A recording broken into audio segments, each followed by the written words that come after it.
Ah, and there we are. We're live. Hello, folks. How are you? Out in YouTube land. Uh, I'm Dr. Sloan. Welcome to the science fiction station on YouTube, also known as the Doghouse. We're just popped on a wee moment early to make sure everything's okay, as always. So we'll say hello properly at 10 o'clock. Pardon me, and apologies to everybody out there for not being on last week. We had a bit of an event emergency to deal with, sort of home stuff, real life stuff, and just there was no way of it was going to happen, I'm afraid. So not apologies, but we've all the work done for tonight. Quite an interesting chapter. So there we go, folks. There's 10 o'clock. Cheers, Sloan. And I'll say hello. My name is Dr. Sloan. Thank you very much for joining me, and welcome to my science fiction station, also known as the Doghouse. And tonight we're looking at Chapter 8 of our God Emperor of Dune book club. There we go. So we're just getting going, and there's loads for us to look at already. Pardon me. Quite a bit in this chapter, actually. It's quite revealing, I think. And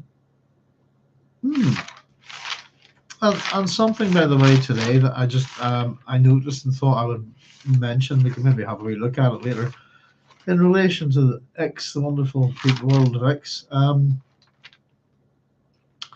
I have kind of discovered Queen Zixi of Ix, which is an L. Frank Baum short story, written in the same universe as Oz, the Oz books, as in the Wizard of Oz. And I found a kind of few possible connections to our good folk of Ix and the God Emperor, possibly. Pardon me, we'll have a wee look at it later as we go. There's Chaya Rivka saying shalom, all shalom, Chaya. How you doing? I've been thinking about you. Hope you're keeping safe. Looking after yourself. Hope the new move has gone well. Goodness gracious. Right, let me see. Just getting organized as always. So apologies everybody for not being on last week. We just had a bit of a disaster here. Pardon me, just something that absolutely needed our attention to get sorted, and we got it sorted, I suppose. I'll leave it sufficiently vague. Now, as I get some fluids, I think we've got a really good chapter up ahead tonight. And following this, hopefully for next week, we'll be going ahead no problem. We should be able to squeeze 2 chapters in, because the ones following this are nice and short. This one's a decent wee length, about 11 pages or so, 10 and a half, 11 pages. The following chapter will be 2.5. So we'll definitely, the one after it's not too big. We'll probably double it up with the one after it. Pardon me. Excuse me in my throat, as always. Always perfectly fine until I sit down and start doing this. And it should sort itself out. I've been thinking about going back and editing a lot of these actually at some point once they're done, taking out all my coughing. It would greatly improve the thing. There's Chad saying, hi Doc, not sure how long I can stay tonight, but we're between sirens and we'll give it a go. Right, Chad, unbelievable, isn't it, what's happening out there at the minute? Please stay safe. And if you've got to go, you've got to go. Don't be worrying about saying goodnight. Now just go. If you understand me. There's somebody saying, hi Doc and hi all. Chad saying, we've moved, but it's mostly chaos in the new place. It always is, isn't it? God, we're looking forward to that kind of chaos. We're down to get moved here, Chad. And Chad saying, hi Cynthia, and Cynthia saying, hello, Chad. But yes, indeed, be safe. Middle East has been entirely destabilized, hasn't it? I think actually we're feeling the effects of it here, not in the sense of like missiles and bombs and stuff, but it's an interesting as an understatement, But stay safe, yes indeed, Chad. I've been thinking about you. Keep your head down, look after yourself. Hopefully it'll all be over soon. Yes indeed. So thank you very much for joining me, guys. As I said, apologies for the very short notice last week. It was just something about one of those things that required all of our attention, if you see what I mean. Unfortunately, yeah, problem solved. Thank goodness. So we'll start tonight. I've called this chapter a couple of things, but I've just made wee notes on it. I've called it masks and veils and hoods and disguises, but I've also called it the interrogation of Iyo Kobat, who is will soon define the ex-ambassador of Ix. So it's quite an interesting thing. We get to see a little bit of the politicking within the Dune universe here around, I suppose, the restrictions that the God Emperor has put into place, and ultimately how, I suppose, what a few of the different groups are up to at this time. And it's quite interesting. So here we go. Here's our epigraph number 8 from the Stolen Journals, epigraph for chapter 8, and it says, "Enemies strengthen you, allies weaken. I tell you this in the hope that it will help you understand why I act as I do, in the full knowledge that great forces accumulate in my empire with but one wish, the wish to destroy me. You who read these words may know full well what actually happened, but I doubt that you understand it." And again, this is from the Stolen Journals. Enemies strengthen you, allies weaken you. Ergo, create enemies and remove allies. I suppose if that's a certain way of thinking. I don't know if you agree with it or not. I don't know. Developing enemies I think can be tiresome. Having enemies. It depends on the quality of your enemy, doesn't it? Allies weaken. Arguably, that's true. I would say it depends. Sometimes they strengthen you as well. But I don't think we can take out of those statements as absolutes. But I wonder what it's a philosophy, isn't it?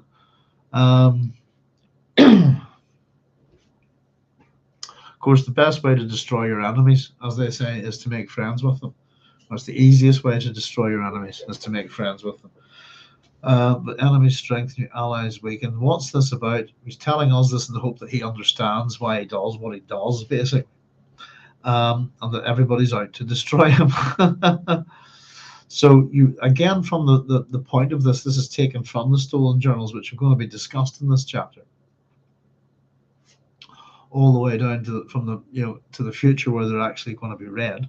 At this point in our story, they won't have been read, and that's part to do with this encounter actually. So we kind of have a separation I've written down here of knowledge and understanding. We might know what happens. It's an interesting case for in relation to the book itself. I suppose as some of us have come to read this book several times, it's an interesting thing to consider that we actually know what happens at the end of this book, but do we understand it? If you see what I mean, in this case, it's a bit of a meta comment, and I still think that there's a lot of this. A lot of the God Emperor is kind of, again, like some of the other Dune books, it's aimed at us. Frank Herbert's kind of, at some point we've kind of discussed something we're saying, but it's very much about what does it say about you, these books, I think. Us as a reader and how we follow the heroes within it. And I suppose it's interesting because we have a hero, with different types of hero in this book. We have a hero in Siona, and arguably once upon a time in her father Maneo. As our current Atreides, we have a hero of a very different type in the God Emperor, Leto II, who has in many ways become, if we consider that the hero setting out to slay the mythical beast, he hasn't slain the mythical beast, he's become it. But a strange fate for our hero. And we have the Duncan Idaho hero as well. I suppose we've got lots of heroes in this chapter. Sorry, in this book, actually, is what I meant to say there. There's Scourge, there's Policy 6-7. Hi, Doc. Leto II, the ultimate edgelord and truly the hero of this story. And Babs Bellows. There's Babs saying, "Evening, Doc. Howdy, Babs." And Babs is saying, "Howdy, y'all." Howdy, Babs. Thanks very much for joining us as always. Yes, indeed, Scorched Earth Policy. Me just having a bit of a rant about that. The ultimate edgelord and truly the hero of this story. Yeah, and he's got, by goodness, he's going to be a complicated hero, isn't he? Yeah, we get a little bit, and just in relation to what's happening in this chapter, I suppose there's a couple of things to consider from the previous chapters. I suppose, yeah, we'll get to them whenever, I suppose, whenever we get there. And I'm still kind of thinking about starting to mull my ideas about the God Emperor says about the army and government. I'm going to need to set up a couple of pages of notes there and start kind of tracking the way that goes. And also technology the anarchy thing is still bugging me. I'm still having a good think about that.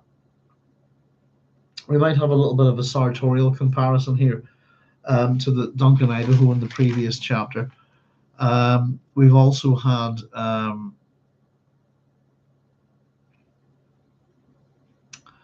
masks in the previous chapter, where we've had Luli and Nayla.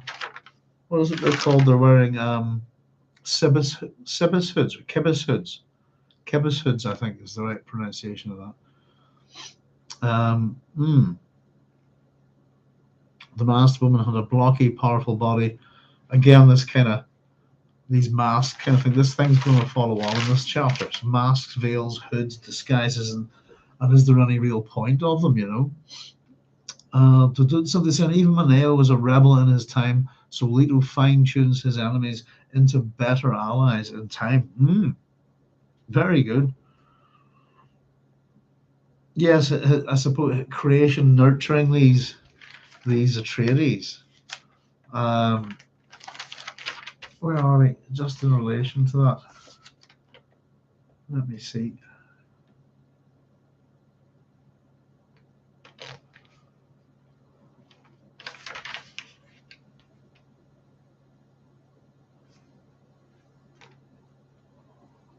Oh, I'm thinking actually something further back than that. Bear with me a wee second.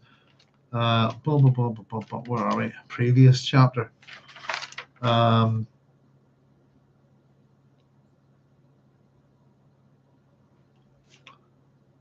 Yeah, isn't that chapter? Something about the God Emperor's comments about Shanna.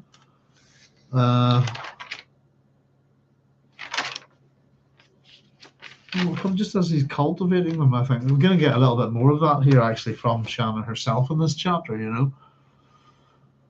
Rebel's time, yes, indeed. So Shanna's being the enemy, and it harkens back almost to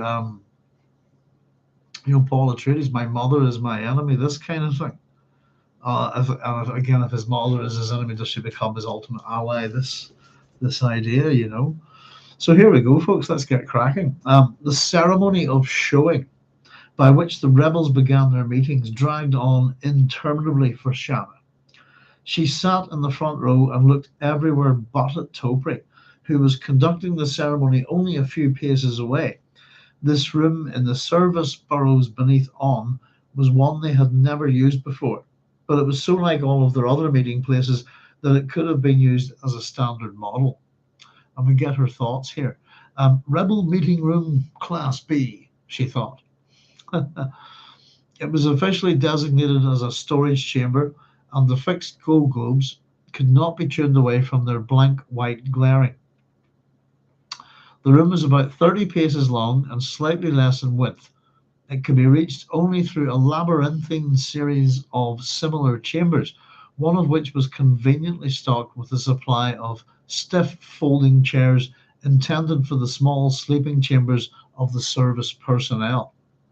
19 of Shanna's fellow rebels now occupied these chairs around her, with a few empty for any latecomers who might still make the meeting. Another number 19. 19 was the number of Duncans who died what could be described as a natural death, wasn't it? Numbers in this book might be interesting. So this is our location, and then the time here. The time had been set between the midnight and morning shifts to mask the flow of extra people in the service warrants. Most of the rebels wore energy worker disguises, thin grey disposable trousers and jackets. Some few, including Shanna, were garbed in the green of machinery inspectors.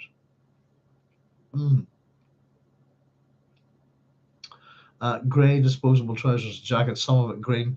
I just probably know it's a bit of a sartorial comparison to Duncan, Idaho in the previous chapter. These kind of lower workers and their clothing, if you like. Utility. Topri's voice was an insistent monotone in the room. He did not squeak at all while conducting the ceremony. There's a nice little touch by Frank, by the way. I just want to point it out here now. Is that by the end of the chapter he will squeak. And I think it's just in terms of this little bit of writing, there's going to be a wee bit of payoff on down the road. In fact, Shanna had to admit he was rather good at it, especially with new recruits. Since Nayla's flat statement that she did not trust the man. No, sorry, I'll read that again. Since Nayla's flat statement that she did not trust the man, though, Shanna had looked at Topri in a different way. Nayla could speak with a cutting naivety which pulled away masks, and there were things that Shanna had learned about Topri since that confrontation. That's quite an important little statement here for this chapter, that Nayla could speak with a cutting naivety which pulled away masks. Masks are going to be they're going to be used, veils, kind of this kind of thing in this chapter, and they're going to come down and effectively be, I suppose, useless. And I think it's an interesting little thing. I'll have a wee chat about it when we get there. Shanna turned at last and looked at the man. Hang on a second. Yes, indeed. Sorry, my handwriting. Shanna turned at last and looked at the man. The cold silver light did not help Topri's pale skin. He used a copy of a crysknife in the ceremony, a contraband copy bought from the museum Fremen. Shanna recalled the transaction as she looked at the blade in Topri's hands. It had been Topri's idea, and he had thought it a good one at the time. He had led her to the rendezvous in a hovel on the city's outskirts, leaving in a hovel. I'll read that again, sorry. He had led her to the rendezvous in a hovel on the city's outskirts, leaving on just at dusk. They had waited well into the night until darkness could mask the museum Fremen's coming. Fremen were not supposed to leave their siege quarter without a special dispensation from the God Emperor. Now, that's interesting. Just before we pile on with that, we get quite a bit here about the museum Fremen, I suppose. First of all, this little ceremony that Topri has whipped up here, he's using not a real knife, but a copy of a crysknife. And we're told that apparently this just a copy of a crysknife is contraband. That this has been bought from the museum Fremen. And we're going to go into the transaction in detail here in a moment. And the other very important thing, I suppose, remember we talked about restriction of movement. Some of the previous Dune books, keeping people walking, this kind of thing. A walking population. The museum Fremen are not supposed to leave their siege quarters without a special dispensation from the God Emperor. So I suppose I've made a couple of wee notes here. First of all, crysknives are contraband, so are copies. In relation to the little ceremony here, I've written down it had been. We have here. Shanna recalled the transaction as she looked up at the blade in Topri's hands. It had been Topri's idea, and she had thought it a good one at the time. So I've written down: is this Topri's idea or is it Leto's? I just made a wee note here, by the way. The on is, I don't know if we've discussed this or not yet, with some of the different names in the book, but on is Arrakis, by the way. I always wondered how we got from Arrakis to on. There we go. There's June saying, evening everybody. Hello, Doc. And Baked Alaska. Did I miss you there as well? Baked Alaska Joe saying, howdy. How you doing, folks? Thank you very much for joining me as always. Good to see you. Oh, yes, indeed. We're just getting going, folks. There's a fair bit to this chapter. Let me just get that paperweight there. Over we go. So yeah, I suppose we're about to see not a particularly nice picture of what the Fremen have become, but the suggestion here is that they're almost like prisoners, not supposed to leave without a special dispensation from the God Emperor. They have to stay where they're at.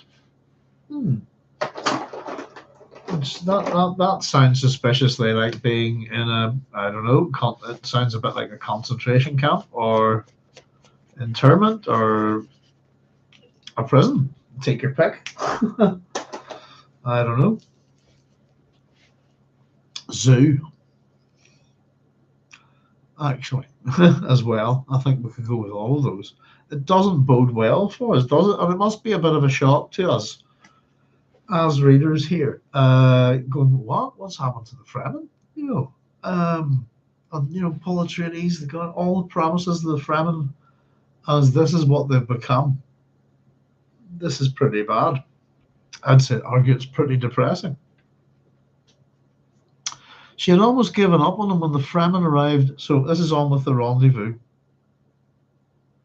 Oh, sorry. I'll just make sure I run through it again. Yeah. Museum Fremen were not supposed to leave their siege quarters without a special dispensation from the God Emperor. She had almost given up on him when the Fremen arrived, slipping in and out of the night, his escort left behind to guard the door. Topri and Siona have been waiting on a crude bench against the dank wall of the absolutely plain room. The only light had come from a dim yellow torch supported on a stick, driven into the crumbling mud wall. The Fremen's first words had filled Siona with misgivings. So this is Taishar here, this Fremen, and here's the phrase that fills her with misgivings. Have you brought the money? And immediately, just as I've been going writing my own notes on this, I've put a wee thing down next to this. Simply put, what sort of Fremen is this? Is my big question mark here. What on earth is this? And we've seen corrupted Fremen before, haven't we? Corrupted, whether it be for religious ideals or power or wealth. So what sort of Fremen is this? Have you brought the money? Both Topri and Siona had risen at his entry. Topri did not appear bothered by the question. He tapped the pouch beneath his robe, making it jingle. I have the money right here. The Fremen was a wizened figure, crabbed and bent, wearing a copy of the old Fremen robes and some glistening garment underneath, probably their version of a still suit. Again, there's words here that you go, what? Something not quite right. It's a copy. Let me just mark these. A copy. It initially sounds kind of good, doesn't it? Here we've got a wizened figure. Crabbed and bent. Not strong and tall. Wearing a copy of the old Fremen robes and some glistening garment. Underneath, probably their version of a still suit. Was it an imitation still suit? It glistens. Sounds almost like a disco suit or something. It doesn't sound like the still suit that we know. Again, we've been talking about a copy of a crysknife, and now we're also talking about copies of Fremen robes, even though this is a Fremen. His hood, and again with this chapter, hoods, masks, veils, etc. His hood was drawn forward, shading his features. The torchlight sent shadows dancing across his face. I'm getting obsessed there. I was thinking about masks there in my head. His hood was drawn forward, shading his features. The torchlight sent shadows dancing across his face. And this is the museum Fremen. He peered first at Topri, then at Siona, before removing an object wrapped in cloth from beneath his robe. It is a true copy, but it is made of plastic, he said. It will not cut cold grease. And I've written there just next to that. It's very funny, I think. Anticlimactic pathos, that kind of thing, Aha. He pulled the blade from its wrappings and held it up. It's almost like a Fremen knife that's been, a Fremen knife that's been made for use with picnics or something. It's just plastic, a kid's toy almost. He pulled the blade from its wrappings and held it up. Siona, who had seen crysknives only in museums and in the rare old visual recordings of her family's archives, had found herself oddly gripped by the sight of the blade in this setting. She felt something atavistic working on her. I'll read that again. She felt something atavistic working on her and imagined the poor museum Fremen with his plastic crysknife as a real Fremen of the old days. The thing he held was suddenly a silver-bladed crysknife shimmering in the yellow shadows. Nice little bit of language there. And I thought that's a nice little bit of interest. There's something interesting there.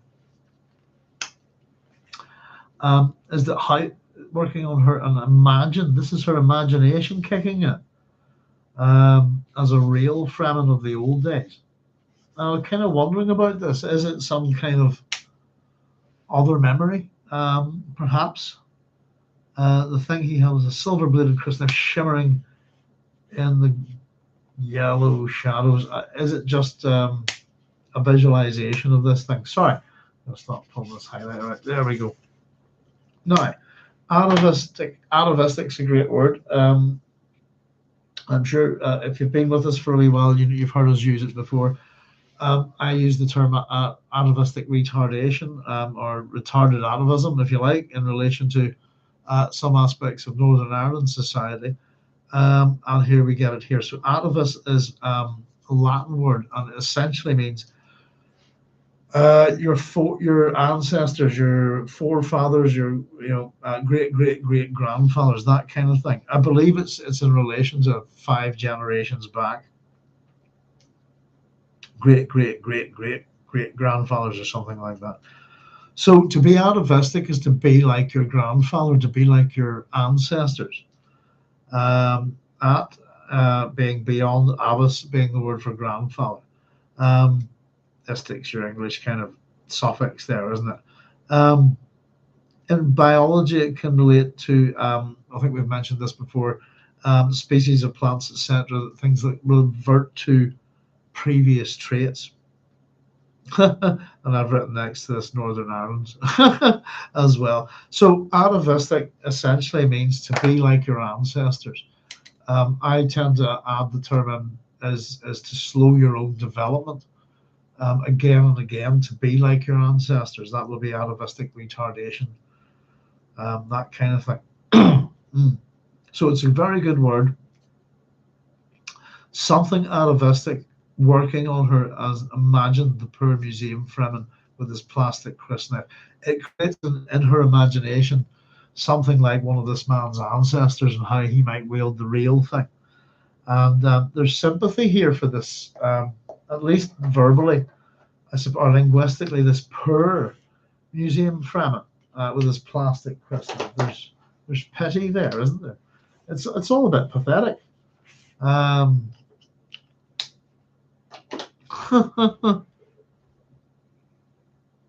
And as much as there's atavistic, this is also fundamentally, I better write this in here, this is also mimesis, isn't it? It's the act of imitation by these current Fremen. It's the best they can do to mimic the people that they once were, their ancestors were anyway.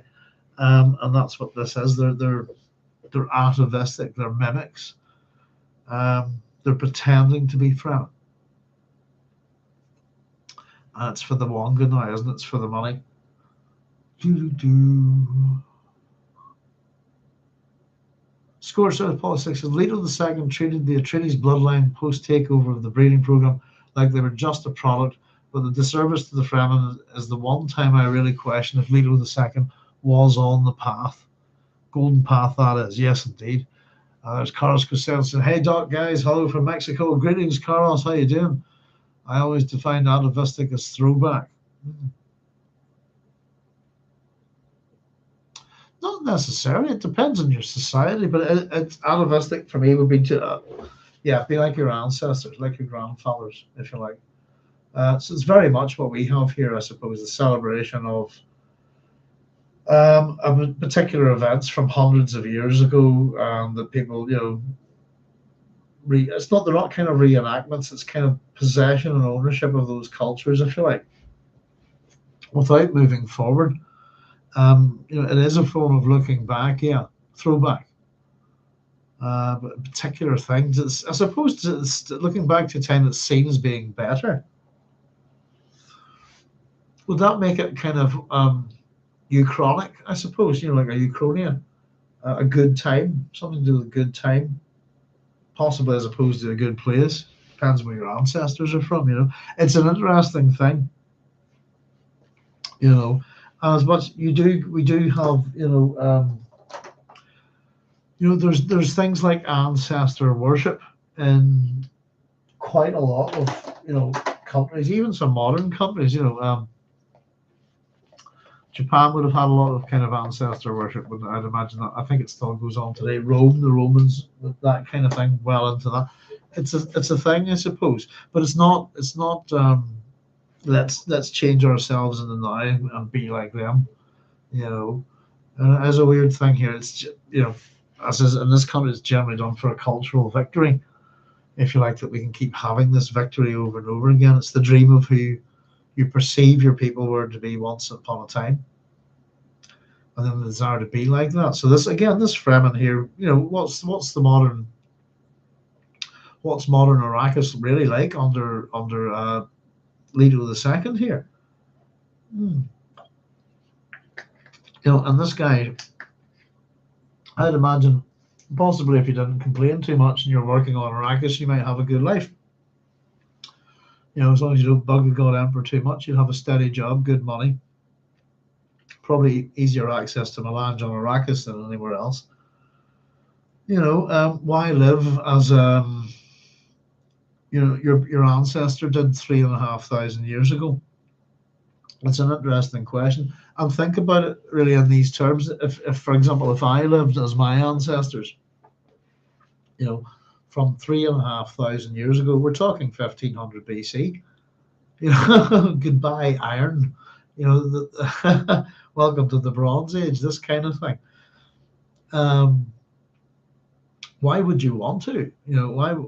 It's the equivalent of that. Basically, it's the equivalent of me saying I want to be alive. A few hundred years before the Trojan War, and I want to reap all the benefits of that. That society, because I think it's better than ours. It's superior. It's partly to do with myths and dreams, isn't it? It's a false perception.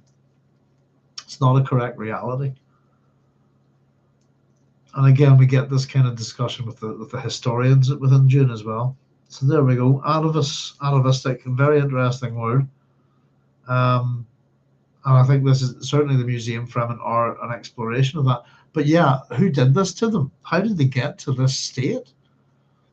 It's the product, as Scorched Earth Policy 6, if they've treated the Atreides bloodline like this and mucked around, how have the Fremen ended up like this? What have they done to them? And we bear in mind this as well. It's Chani's wild Fremen genes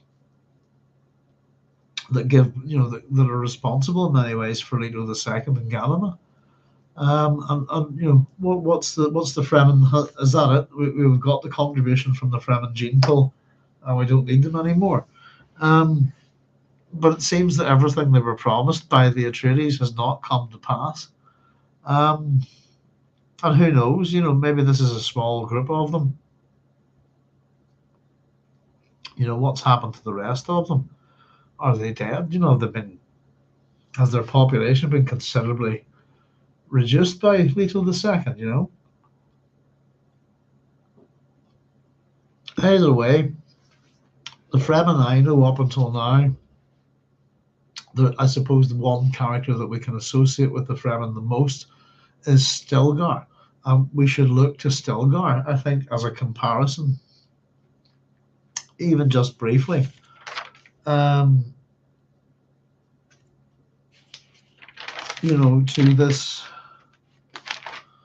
this Fremen here.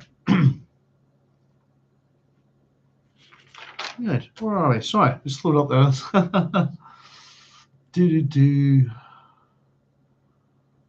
Big Glasgow Joe says to look through rose-colored glasses is to look at the past and ignore all that truly was in favor of all that you desire. Very good.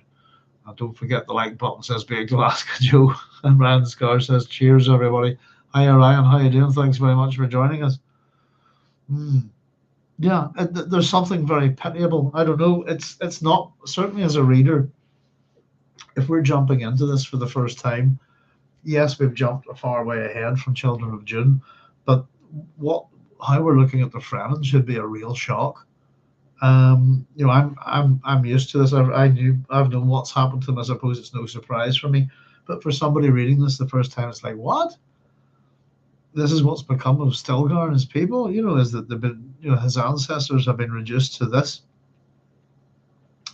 It is almost the equivalent of flogging a plastic knife, a plastic cutlery knife. And saying, oh, but it was modelled on Sheffield steel once upon a time. This kind of things. And on we go with the salesmanship, I suppose, of this Fremen. I guarantee the authenticity of the blade from which we copied it, the Fremen said. He spoke in a low voice, somehow made menacing by its lack of emphasis. Shanna heard it then, the way he carried his venom in a sleeve of soft vials, and she was suddenly alerted. Try treachery and we will hunt you down like vermin, she said. Topri shot her a startled glance. Sorry, I'll read that again, folks. Topri shot her a startled glance. No, there's something not right there. Let me just have a look. Topri shot a startled glance at her. There we go. Extra word put in by me. Sorry about that, folks. Topri shot a startled glance at her. The museum Fremen appeared to shrivel, drawing in upon himself. The blade trembled in his hand, but his gnome fingers still curled inward around it, as though clasping a throat.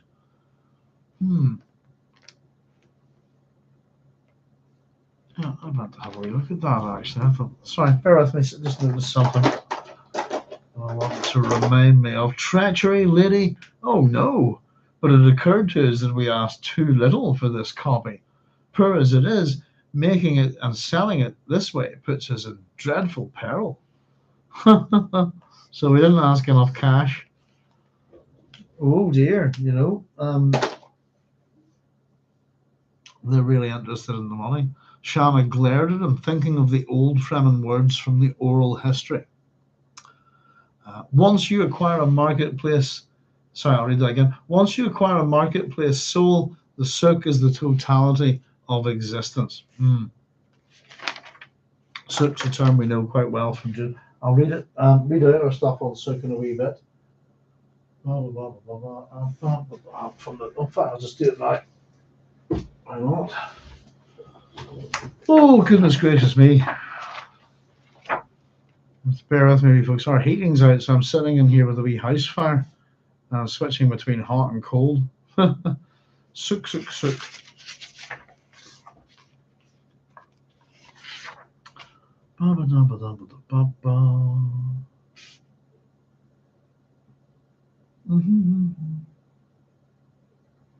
Well, the Suk was the water seller's cry on Arrakis. Suk is a marketplace. Look at it. Yeah, there we are. The marketplace. Once you acquire a marketplace soul, the marketplace is the totality of your existence. Buying and selling, in other words. And we have to pay attention a wee bit to the oral history within this. and see what we think about it. I suppose, and there's definitely sort of a comment about oral history versus, how's it put, refined history or more formal history, I think, is that it? So guaranteeing the authenticity of this plastic copy of a real knife. Oh, bear with me a second. Yeah. Sorry, let me just look something up here, folks. Bear with me.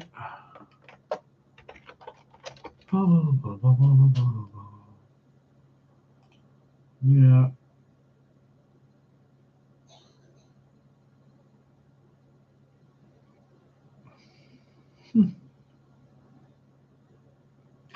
Oh, it's okay. I was just considering the word gnome there.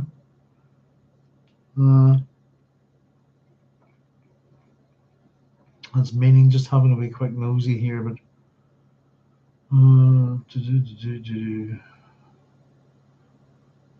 informal, small, ugly person, informal person, disregarded, having secret or sinister influence in financial matters. Gnomes, that nomus, a word used by Paracelsus as a synonym for pygmies, denoting a mythical race of very small people said to inhabit parts of Ethiopia and India. No, that's not what we're after. That's okay. Sorry, just curious. Gnome-like fingers there, I think. Really. Still curled inward around his clasping a throat. Right. Sorry, where were we? So how much do you want? She demanded. He named the sum twice his original figure. Topri gasped. Shannon looked at Topri. Do you have that much? Not quite, but we agreed on, given what you have, all of it, Shanna said. All of it?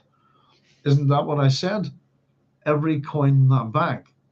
She faced the museum Fremen. You will accept this payment. It was not a question, and the old man heard her correctly. He wrapped the blade in its cloth and passed it to her. In other words, he detects the level of menace and threat there. Topri handed over the pouch of coins, muttering under his breath. Shanna addressed herself to the museum Fremen. We know your name. You're Taishar, aide to Garin of Tuano. You have a sook mentality, and you make me shudder at what Fremen have become. Lady, we all have to live, he protested. You are not alive, she said. Be gone. Taishar had turned and scurried away, clutching the money pouch close to his chest. Scurried. I was thinking about mouse there in my head. Money pouch, mouse, scurried. And away he goes. And that's this memory kind of ends here at this point. We're back to the present of this memory of whenever we bought this plastic knife. Taishar, as best as I can figure here, we've got a couple of things, but within Hebrew, Tesh is the number 9. But we have Arabic names like Taisha, meaning life or alive.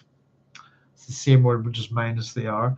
Tai, however, in Brooks Point, Palawano, means feces or manure, as in Romanian is a name for the linden tree. And if we added that Tai and Shar, which Arabic in Urdu is evil or bad or vice. So Tai Shar, in theory, could mean evil life, bad life, life of vice, that kind of thing. Garin is Armenian, as best as I can tell, for spring, but it's also the Basque word for brain. And Tuano is Italian for thunder, coming from tonus, the Greek Latin tonus via the Greek tonus, which is also means sound or tone, but thunder or thunderclap. So you're Taishar, yeah. Fecal life, aid to Garin. You could say that's either the spring of thunder, if you like, or the brain of thunder. I quite like the spring in that sense there. That's about as best as I can get with some of these words. I'm finding the etymological word work a little bit more tricky in this. In God Emperor of Dune, I have to say. Not quite as straightforward as it has been. So we're back to that, yeah. And I suppose Shanna's sentiment there, folks, must echo us our view of this as well. I suppose we're maybe not looking at them too harshly in terms of the money thing, but just you make me shudder at what Fremen have become. Um, what's happened to you people? And it's okay, and we scurries away and so on. This for money. Um, what a bizarre thing to see in this universe. And this after all of the long live the fighters, the amazing intelligence and adaptability of the Fremen people. Look what's happened to them. They're flogging plastic copies of knives that used to be in abundance, I suppose, um, and could easily get nicked for it. They could go to jail or something for this. Here's your plastic knife. Keep that quiet. And it wouldn't cut grease. Is that what he said? He's acknowledging it's not a very useful knife. Memory of that night did not sit well in Shanna's mind as she watched Topri wave the crysknife copy in their rebel ceremony. So this is what it's all been for, is for this ceremony. It was Topri's idea, and her thoughts here are, we're no better than Taishar, she thought. A copy is worse than nothing. Topri brandished the stupid blade over his head as he neared the ceremony's conclusion. Do you know something? I've got something like this here in the house. Yeah, I have. Tell you what, bear with me a wee second just till I get this. It's not quite similar, but I'll see if I can find it to show you what I'm talking about.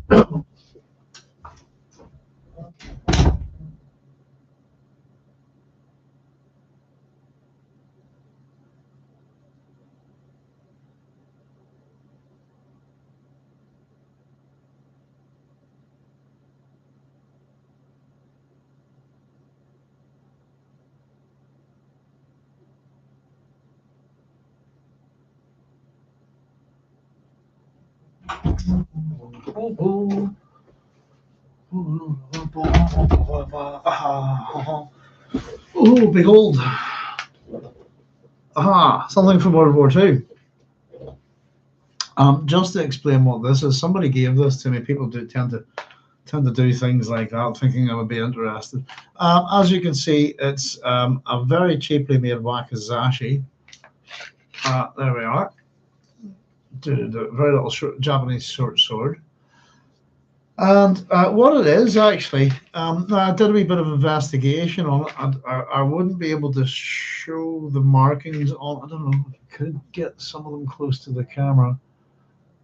There's little markings. I doubt you can see them on here and here. Essentially, it's a very cheap. These were made to be sold to American soldiers who were going home at the end of World War II. It meant to be a souvenir from a Japanese soldier. If you didn't manage to pick up a wakizashi, here you go, you can buy one. And it's entirely fake. What these are was they're kind of machine pressed out in Chinese factories very cheaply. The markings on them, that's how you can tell that this is actually a Chinese copy of a Japanese sword at the end of World War II that they quickly made because there was a lot of money to be made in selling these to American soldiers just before they went home. So particularly the little markings are like little stars and little crescents here. But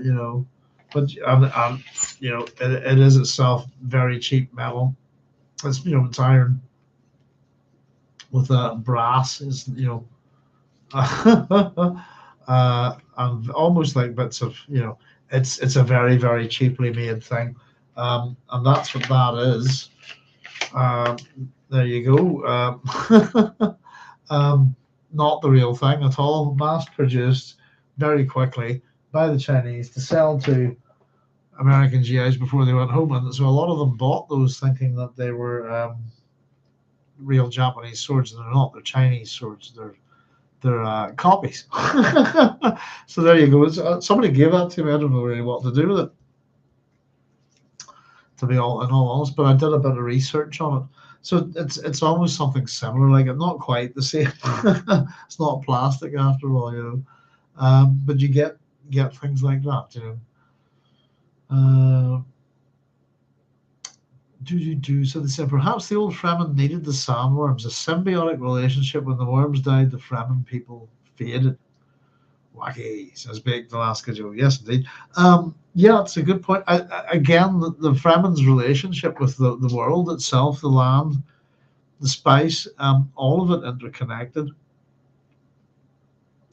You know, and possibly, what has happened to them is a question. Have they just faded away generation after generation? Because of this deterioration of the worm population and their symbiosis with it, have they died off because of withdrawal from melange? How much melange is in the planet's air? All things these days, I would say probably not too much. But yeah, what's happened to them? We're getting to see the result, aren't we? Um, at the point where we left Children of Dune, Leto was kind of taking the fealty, isn't he, of the tribal leaders and stuff like this. This is where that's where we left that book pretty much, and here we get to see the results. But what's happened to them and why? And you think that they would be. Why haven't the Atreides treated them better? And maybe that's the whole point of this. What seems to be a prison. This. The siege quarters without that they're not allowed to leave without special dispensation. Is that are they a protected species? Is it to keep them safe because there's so few of them? But it's a very bizarre character, certainly one that doesn't easily compare to any Fremen that we've met before this Taishar.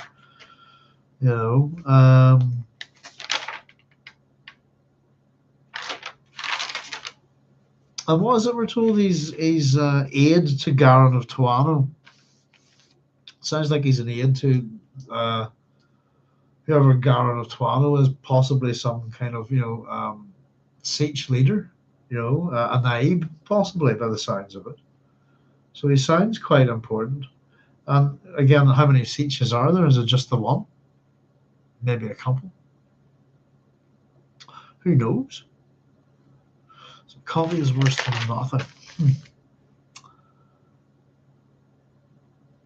Topri brandished the stupid blade over his head as he neared the ceremony's conclusion. Shanna looked away from him and stared at Nayla, seated off to her left. Nayla was looking first in one direction and now another. She paid special attention to the new cadre of recruits at the back of the room. Nayla did not give her trust easily. Shanna wrinkled her nose as a stirring of the air brought the smell of lubricants. The depths of On always smelled dangerously mechanical. She sniffed, and this room, she did not like the meeting place at all. Sorry, it doesn't say that. She did not like the meeting place. It could easily be a trap. I would have wrote as well. Guards could seal off the outer corridors and send in armed searchers. This could be too easily the place where the rebellion ended. Shanna was made doubly uneasy by the fact that this room had been Topri's choice. Dear, oh dear. Yeah, very much. This is the rebellion, in action here. The 19 of them.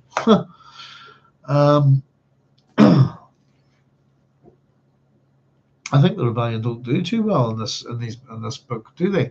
The companions of Shara seem quite a bunch of them killed already. We get her thoughts here. One of Ulot, and this is a reference to one of them. Sorry, one of Ulot's few mistakes. She thought, poor dead Ulot had approved Topri's admission to the rebellion, and we get a memory of this. This is Ulot speaking. He is a minor functionary in city services, Ulot had explained. Topri can find us many useful places to meet and arm ourselves. Back to the present now. Topri had reached almost the end of his ceremony. He placed the knife in an ornate case and put the case on the floor beside him. "My face is my pledge," he said. He turned his profile to the room. "First one side, and then the other. I show my face that you may know me anywhere, and that I am one of you."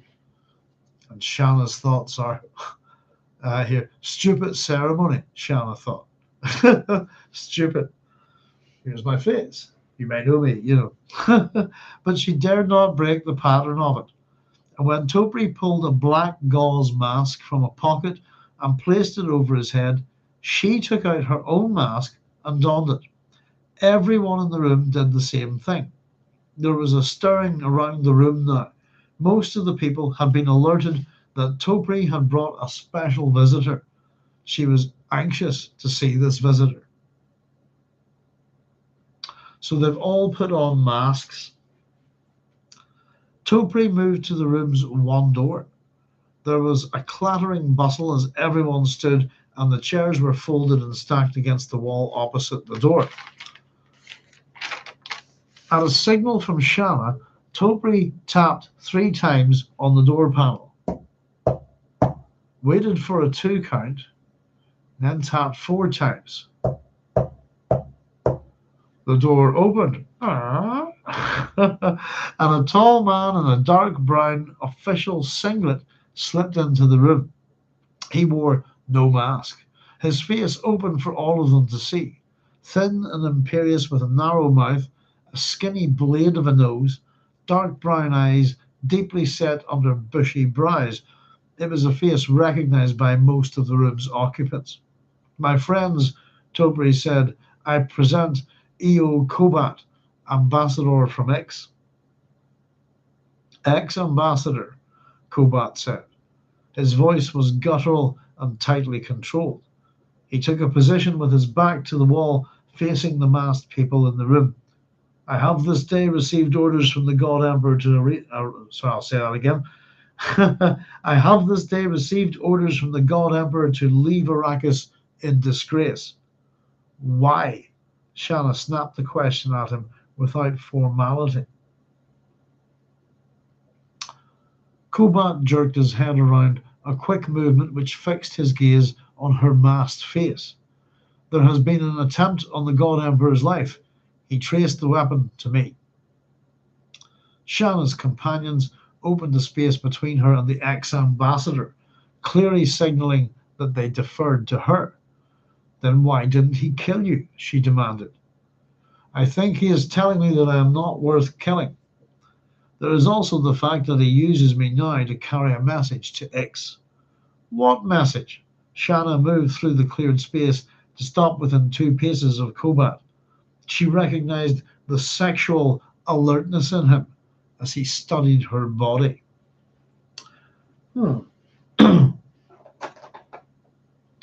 I'm not sure what to make of that. To be honest with you, sexual alertness. He's studying her physicality, I suppose, and identifying her by it. The sexual alertness in him as he studied her body. Okay. Germaneo's daughter, he said. Just to run it quickly, by the way, Iyo Kobat. Iyo is a Japanese female name, meaning light or thread. There's also a province in Japan called Iyo province. It can also mean salt. And there's a famous Queen Aya, whose other name is Toyo.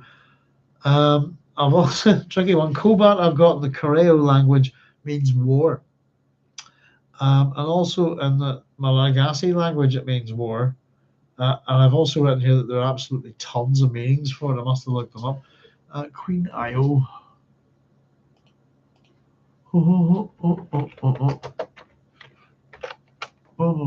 There she is, Toyo. Also known as Iyo. Toyo, also known as Iyo, was a queen regent of Yamatai Koku in Japan. She was, according to the records of Hwi and other traditional sources, the successor of Queen Himiko. Some historians believe she is the mother of Emperor Sujin. I was reading a wee bit about her. She's quite interesting. Not too much there, just in popular culture. Blah, blah, blah, blah. But otherwise, I don't really have too much for these names in the minute. Kobat, I think I have absolutely tons of stuff. Let me see.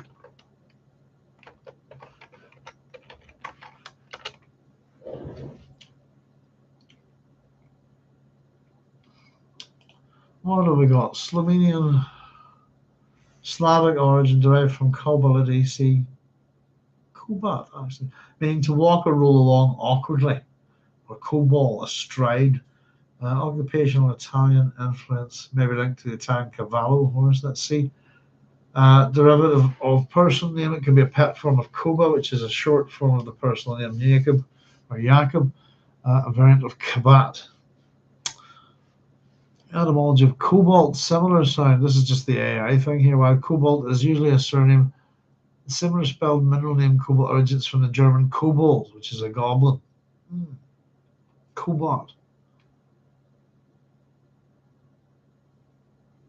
And that's a family name as well. But yes, indeed, carrier language means war. I suppose it's a tricky one where we get a good bunch of different meanings for names, isn't it? Nothing helpful particularly. But you are Maneo's daughter, he said.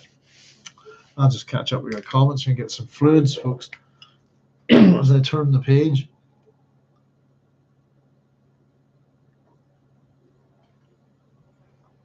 Perhaps the old Fremen needed the sandworms, a symbolic relationship. When the worms died, the Fremen people faded.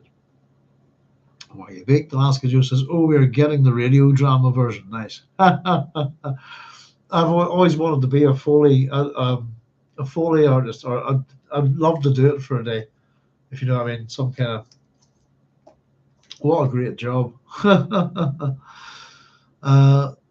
So listen, why does Shanna find the mechanical smell dangerous? She's wearing the uniform of a machinery inspector, so there must be some level of mechanism in this society accepted in the city. Baked Alaska Joe says, good question, Cynthia. Baked Alaska Joe says, I dream of voice acting. Yeah, I wouldn't mind doing a wee bit of that too. It's fun, isn't it?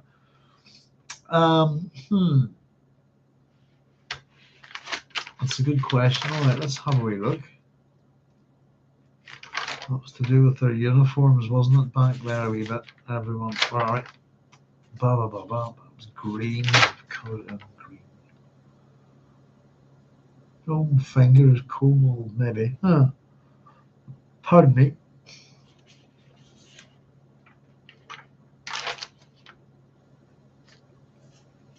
Sorry, bear with me a second, folks. Yeah. Storage chamber in the fixed floor cannot be tuned away from the black white line. The room is about 30 paces long, blah, blah, blah. Can be reached only through a labyrinthine series of similar chambers, one of which was conveniently stocked with a supply of stiff folding chairs, intended for the small sleeping chambers of the service personnel.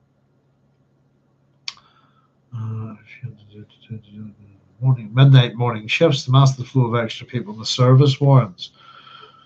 Warrens is an interesting term there. Most of the rebels wore energy worker disguises, thin grey disposable trousers and jackets. The clothing's disposable.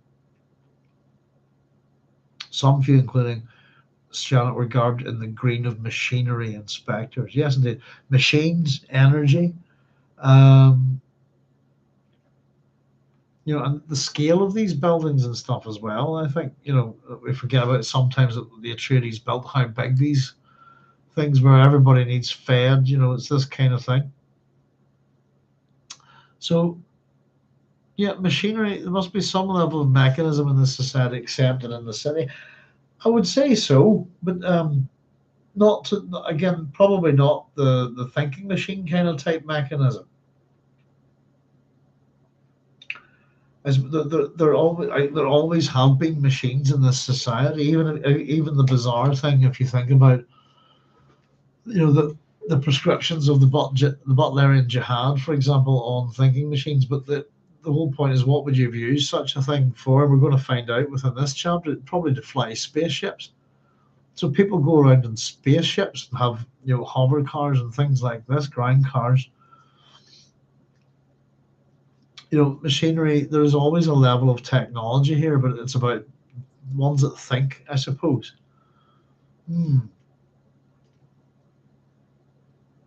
But yeah, I suppose with the Fremen, everything that they do, it's their sophistication comes from making machines and equipment that allow them, highly specialized things that allow them to survive on Arrakis. I was also getting a little bit of a sense just with the language, that labyrinthine, these warrens and stuff that were a little bit like the Minotaur and the labyrinth there. Oh, sorry, I've jumped all the way back here. Let me run all the way forward and see where we're at. But yes, indeed, Topri has been one of Ulot's mistakes. All their masks on. Talking to where are we?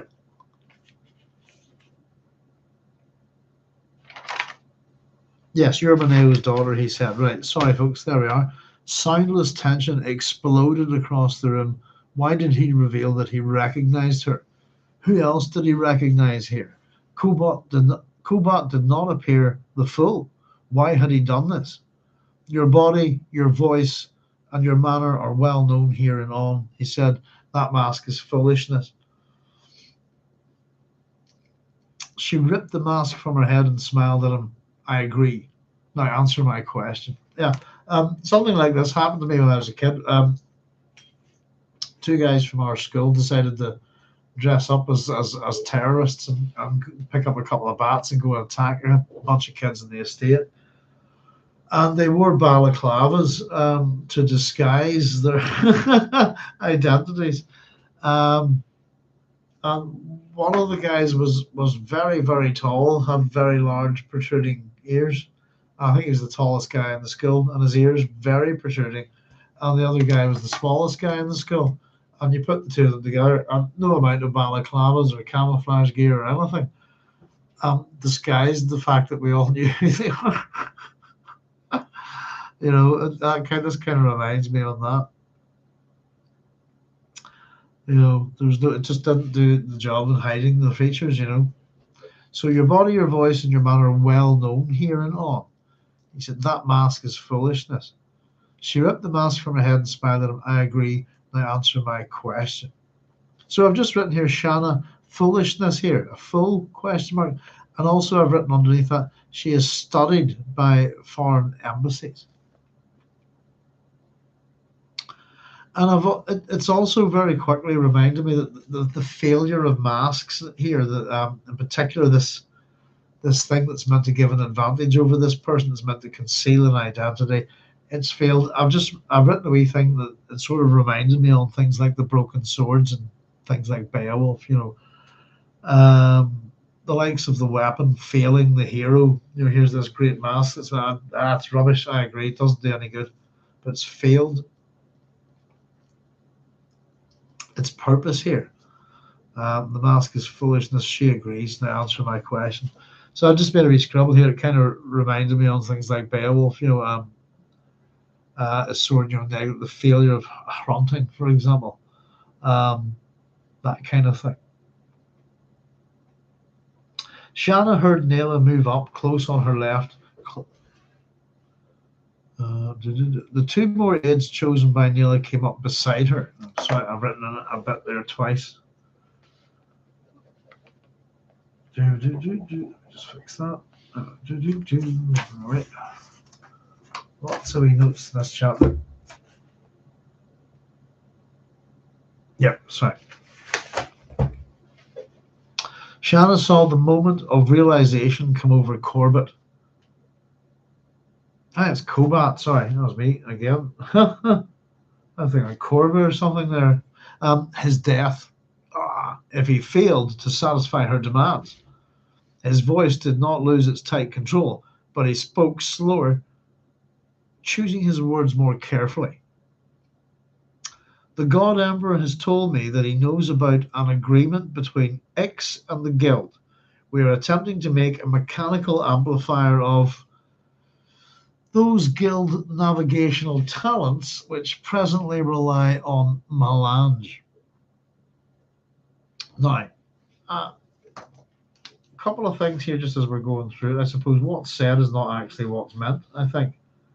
So a mechanical amplifier of the Guild's navigational talents, which presently rely on melange. Shannon says, in this room we call him the worm. Shannon said, what would your Ixian machine do? Well, he's just told us there that it would amplify Guild Navigator's prescient vision, remove the crutch of melange. So we have X in the Guild here. I've actually written before I got to it, has left out the Bene Gesserit Y. And I've got an arrow pointing up to this from another bit ahead here, just saying that's not what he said. So, the God Emperor is telling me that he knows about an agreement between X and the Guild. We are attempting to make a mechanical amplifier of those Guild navigational talents, which presently rely on melange. Right. In this room, we call him the worm. Shannon said, what would your Ixian machine do? You are aware that Guild navigators require the spice before they can see the safe path to traverse. You would replace the navigators with a machine. It may be possible. Now, I've just written next to that. That's not what he said a moment ago. There's nothing about replacing navigators. It's about amplifying their already existing talents, which happen to rely on melange. So it seems what he's presenting here is a secondary thing. It's not the same as what we've just heard. You would replace the navigators with a machine. It may be possible. As I said, I've just written next to that. That's not what he said a moment ago. Next to it was a mechanical amplifier, to make a mechanical amplifier of those Guild navigational talents. Interesting, isn't it? May be possible. What message do you carry to your people concerning this machine? I am to tell my people that they may continue the project only if they send him daily reports on their progress. I've written next to that, how would that be logistically possible in this universe? And I've also written next to this, violation of the Great Convention. Wouldn't it? The prediction, we're talking about some kind of possible AI here, a very sophisticated machine to replace the Guild navigators, who, regardless of what we think about them and their mutations, are human, aren't they? Another school of thought. So that's my question. How is this logistically possible to actually get a daily report to the God Emperor from X? If you see what I mean, that would be quite bizarre, wouldn't it? It sounds stupid. I think it probably is. She shook her head. He needs no such reports. That's a stupid message. I agree. Kobat swallowed, no longer concealing nervousness. The Guild and the Sisterhood are excited by our project, he said. They are participating. So now we've got X, the Guild, and the Bene Gesserit. And as I said, it made me wonder, why did he leave them out there a moment ago? Shannon nodded once, and they pay for their participation by sharing spice with X. Kobat glared at her. It's expensive work, and we need the spice for comparative testing by Guild navigators. It is a lie and a cheat, she said. Your device will never work, and the worm knows it. How dare you accuse us of... Be still. I have just told you the real message. The worm is telling you Ixians to continue cheating the Guild and the Bene Gesserit. It amuses him. It could work, Kobat insisted. I've written next to that, I suppose, one, naive, two, why couldn't they do it? based upon what we're going to find out, I suppose, with the God Emperor and the level of machine integration, I suppose he has. Sootpot was basically suggesting to me the other week there that can we consider the God Emperor a cyborg? And I've actually been putting a lot of thought into that. We really are going to have to consider that the God Emperor is not just symbiosis of Leto II and the Sand Trout, but at some point a machine has been added in there. And especially if he's nodal in terms of how his brain works, etc. We really are going to have to consider the God Emperor and the machines that he uses. So it could work, Kobat insisted here. I've written why couldn't they do it, and he hasn't written it, it will work. There's no certainty there, but it could, possible. She merely smiled at him. Who tried to kill the worm? So again, writing this next to this, I've just written, she doesn't know yet. Duncan, Idaho. Nella gasped. There were other small signs of surprise around the room. A frown, an indrawn breath. My handwriting there. Is Idaho dead? Shanna asked. I presume so, but the worm refuses to confirm it. Why do you presume him dead? The Talaxi have sent another Gola. I see. Shanna turned and signaled to Nela, who went to the side of the room and returned with a slim package wrapped in pink sook paper, the kind of paper shopkeepers use to enclose small purchases. Nela handed the package to Shanna.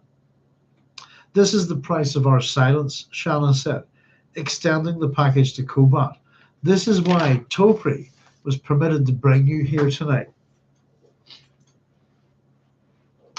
Kobat took the passage without removing his attention from her face. So I'll read that again. Kobat took the passage without removing his attention from her face. Silence? He asked. We undertake not to inform the guild and sisterhood that you're cheating them. We are not cheating. Don't be a fool. So yeah, I suppose it is interesting. Is X doing one over on the guild and the Bene Gesserit? Eventually it involves the movement of Melange, doesn't it? But the question is, I'm not too sure that they don't do this, to be honest with you. We'll have to look a bit further on down the line. Kobat tried to swallow in a dry throat. Her meaning had become plain to him. True or not, if the rebellion spread such a story, it would be believed. It was common sense, as Topri was fond of saying. Shanna glanced at Topri, who stood just behind Kobat. No one joined this rebellion for reasons of common sense. Did Topri not realize that his common sense might betray him? She turned her attention to Kobat. What's in the package? He asked. Something in the way he asked it told Shanna he already knew. That is something I am sending to X. You will take it there for me. That is copies of 2 volumes we removed from the Worm's Fortress. That is copies of 2 volumes we removed from the Worm's Fortress. Kobat stared down at the package in his hands. It was obvious that he wanted to drop the thing, that his venture into rebellion had loaded him with a burden more deadly than he had expected. He shot a scowling glance at Topri, which said, as though he had spoken it, "Why didn't you warn me?" Oh, sorry. Need to highlight that bit, honest. When you warn me, you scumbag. What? He brought his gaze back to Shanna, cleared his throat. What's in these volumes? Your people may tell us that. We think they are the worm's own words, written in a cipher which we cannot read. What makes you think we? Again, all of these masks and deceptions. Verbal, I suppose. You Ixians are clever at such things. And if we fail, we will not blame you for that. Others will get copies. I think the Sisterhood and the Guild will not hesitate to try deciphering these volumes. So a little bit of healthy competition in there. Um, Kobat slipped the package under his arm and pressed it against his body. What makes you think the worm doesn't know about your intentions, even about this meeting? I think he knows many such things, that he may even know who took those volumes. My father believes he is truly prescient. Your father believes the oral history. Everyone in this room believes it. The oral history does not disagree with the formal history on important matters. Then why doesn't the worm act against you? Now, I've written here, what does that mean? What does the oral history say about this? It's a good question from Koba. One everyone would like an answer to. I have no doubt. I would like an answer. Um, Oral history, agreeing, disagreeing with things here. And she pointed to the package under Kobat's arm. Perhaps the answer is in there. So I've written there, she wants to know as well. Now, just before we pile on, I started a wee page just very quickly on X. I'm doing it in these notebooks this time, just kind of leaving little pages where I can dump info.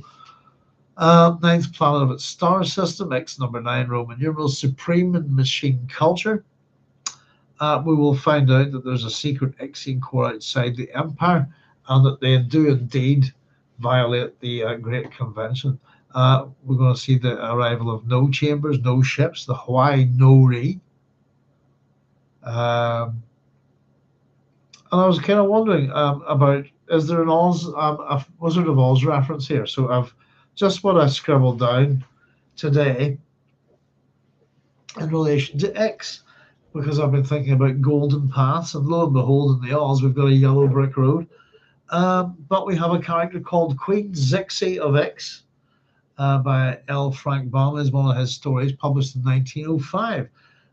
It's not an Oz story, but it's set in the same universe.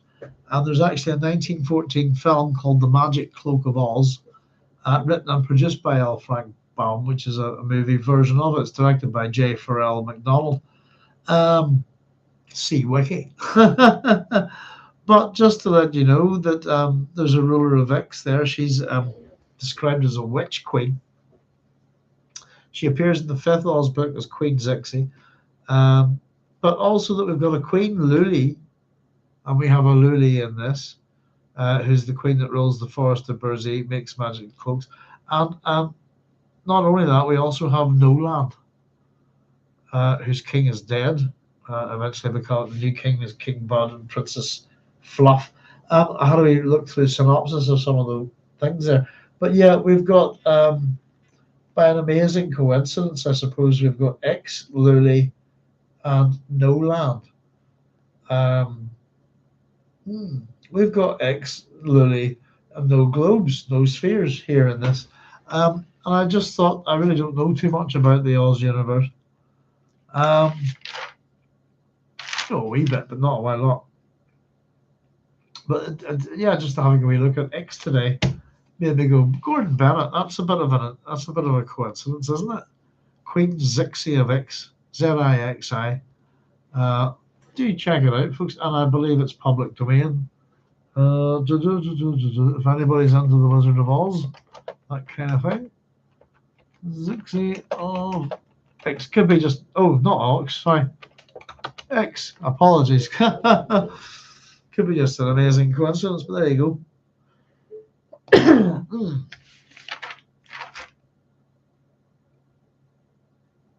So you believe that, yeah, difference between oral history and formal history.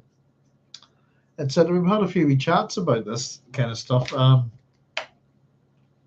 Oral history is quite important. I've actually dug out a whole bunch of old Irish stuff here, because me and my wife are thinking on road tripping a bit, and we're going to go look at some ancient stuff. Just looking at wee places and the stories and all. There's so much in this country, it's ridiculous that we haven't really gone and seen a lot of it ourselves, you know. Oral history. I think my favourite recent example of oral history being the right one, and going against the perceived history. I can't remember which of the ships it was, but in relation to finding the HMS Erebus and HMS Terror, there was a long time discussion, I think, from some of the local people that said, "Oh, we've seen this ship in the bay there," and all this. No, nobody believed them. It was exactly where they said it was. All those years later, if they just listened to their stories. That's a very good example of an oral tradition being ignored. On a quest, basically, I suppose, on an adventure, to try and find these things, and it turned out to be exactly where those people had said it was all that time. So both ships could have. Well, the second ship certainly, I think could have been discovered a lot earlier than it was. Why doesn't the worm act against you? Very good question. Perhaps the answer is in there. Or you and these cryptic volumes are no real threat to him. Kobat was not concealing his anger. He did not like being forced into decisions. Perhaps. Tell me why you mentioned the oral history. So we're seeing that Shanna's been really perceptive in this, and I think the real motif of her character here in this chapter is that she is absolutely able to see through the nonsense, the layers, the masks, the veils, all of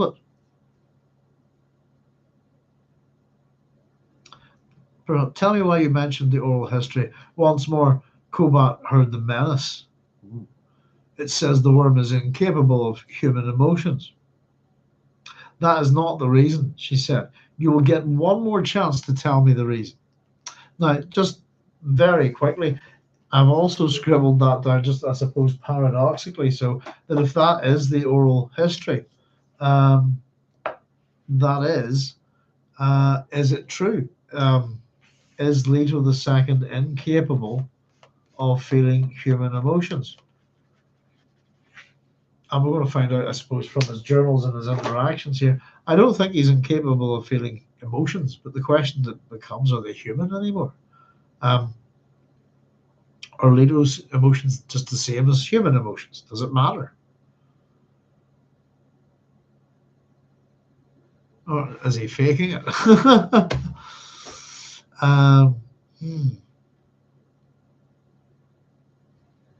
So it says the worm is incapable of human emotions. That is not the reason, she said. You will get one more reason. You get one more chance to tell me the reason.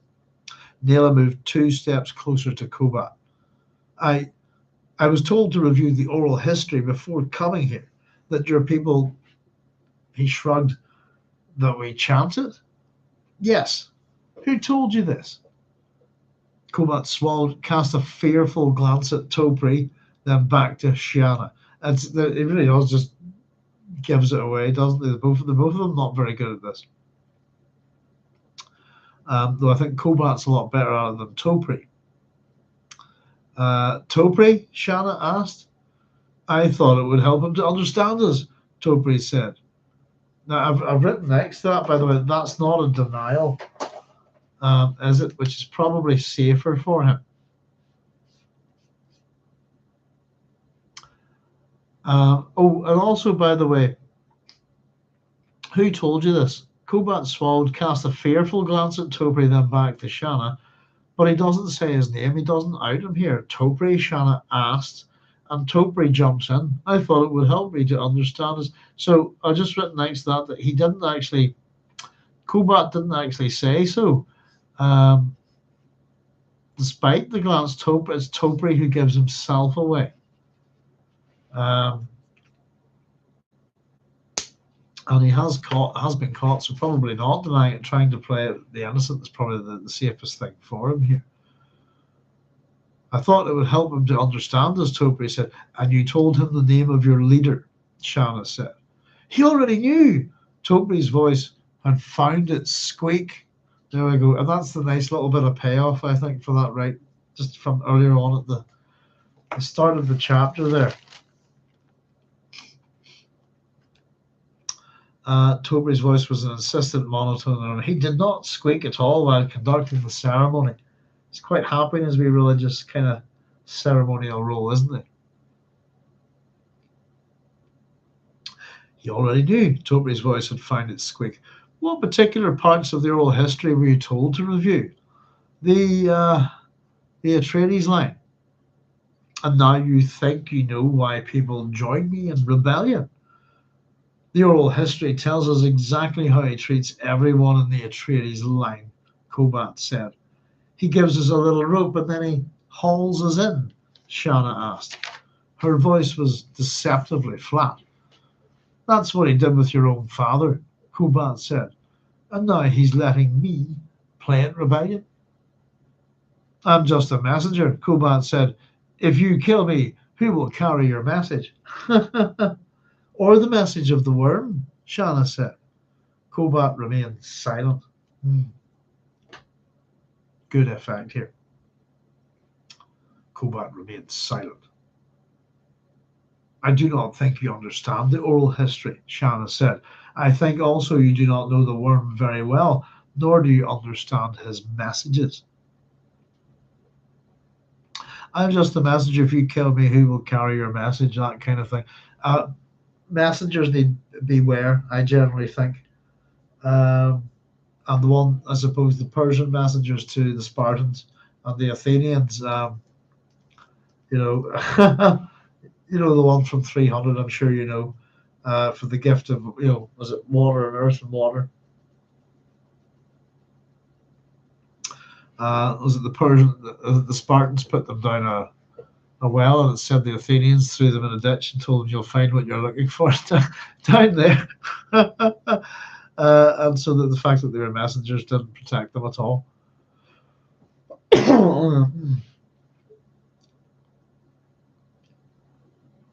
Gobat's face flushed with anger. Shanna's assessment of Ixian ambassador.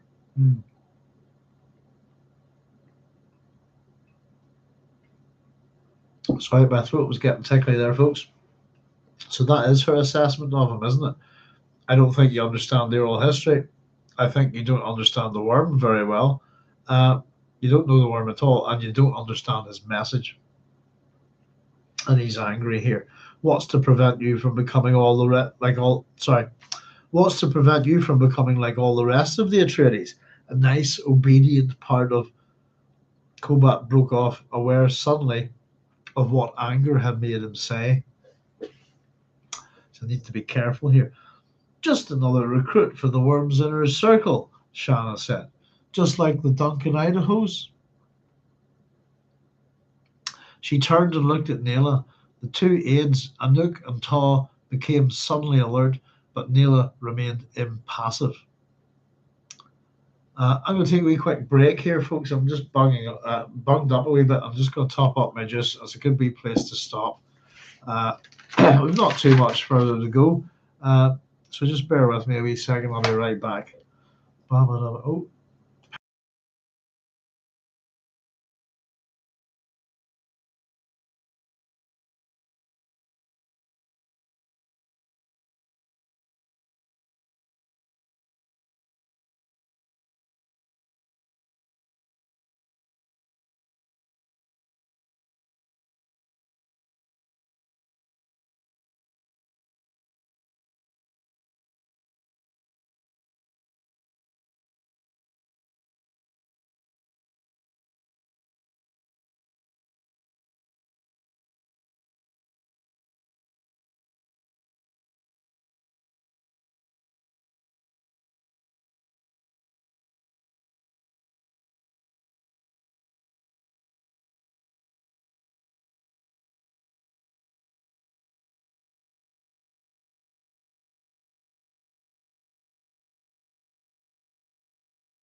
There we go.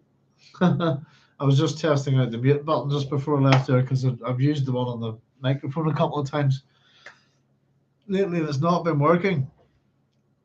So I'm doing mute button tests at the minute, folks. Let me just catch up with your comments. I'm sure there's quite a few. Pardon me.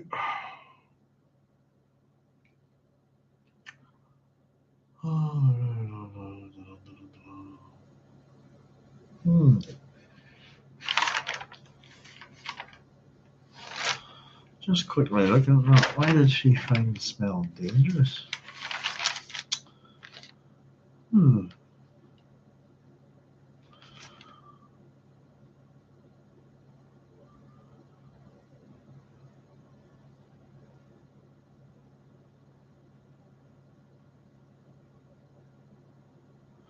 Just trying to find that. Where was that bit?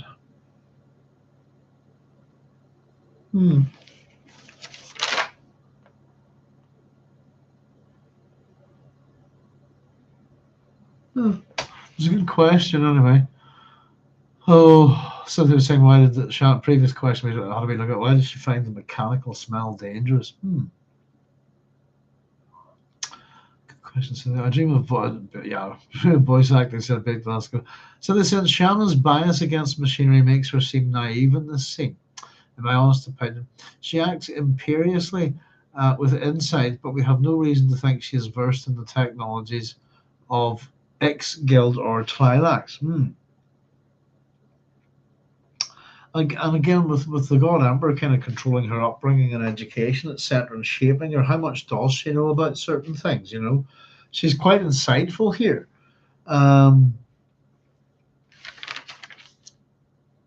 But yes, I agree. There's big gaps in her knowledge, isn't there?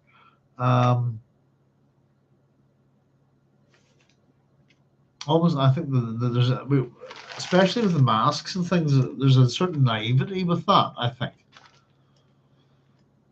And that little comment about how Naylor could speak with a cutting naivety which pulled away masks.